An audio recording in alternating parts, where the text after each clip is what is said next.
Hi, boys and girls, it's Miss Chapman, and now we're going to talk about writing. So this is your weekly writing focus, kind of like we had a weekly reading focus. So if we were in school right now, we would be talking about realistic fiction.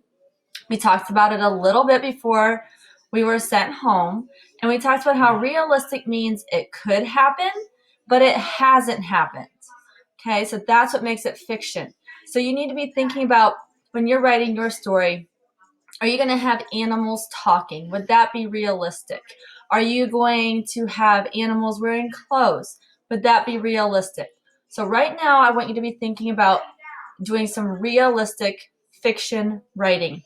Any writing that you're doing at home is wonderful, but if you want to stay on track with what we would be doing at school, this is it. So let's take a look. How to write a realistic fiction book. Step 1. Oops, too far. Think of a pretend character.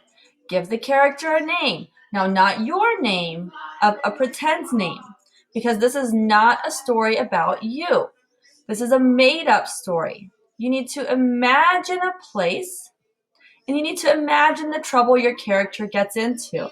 So think about something simple. Maybe they got hurt.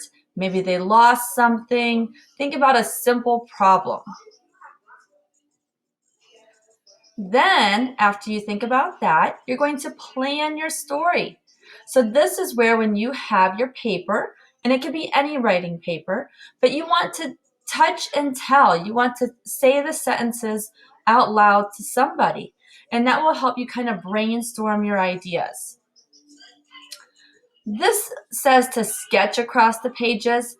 Now, you know you don't have to do your pictures first. If you want to do your pictures first, you can, but most of the time we have been doing our writing first, and then we go back and add the pictures afterwards or after we finish a page.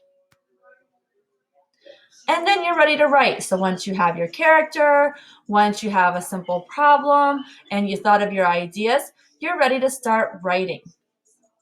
I'm going to show you a couple examples that were written by other first graders. Now, as you know, these are not first graders that were in our school or anyone in our class. These are actually first graders that were from New York City. So these were shared with all the teachers. And this one was written by a kid named Alejandra. And this is the story. It says, when Gilda got there, oops, I'm on the wrong page. Let me start on the right page. Okay, one day, that sounds better. One day, Gilda was running to the park with her sister.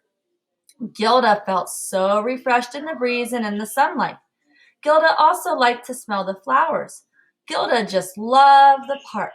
So this first page, remember, sets up our story. We know who our character is, Gilda. We know that Gilda is at the park, and we know that she was running in the breeze, so we know what kind of day it was. So you're setting the stage. When Gilda got there, she went on the monkey bars. She fell down. She was not so happy because the monkey bars were just so easy. So now we have her simple problem. Then Gilda sat down and thought of another way she could cross the monkey bars. She sat down for a long time. She had a lot of ideas, but she had to pick one. Gilda knew which one to use, and she did it. She crossed the monkey bars without stopping. Her idea was to cross the monkey bars going backwards and looking at the sky with her eyes closed and skipping a bar. It was so fun, she never stopped. Okay, so this is Gilda's story. Okay, we know the character, we know where she was. There was a simple problem, and she solved the problem.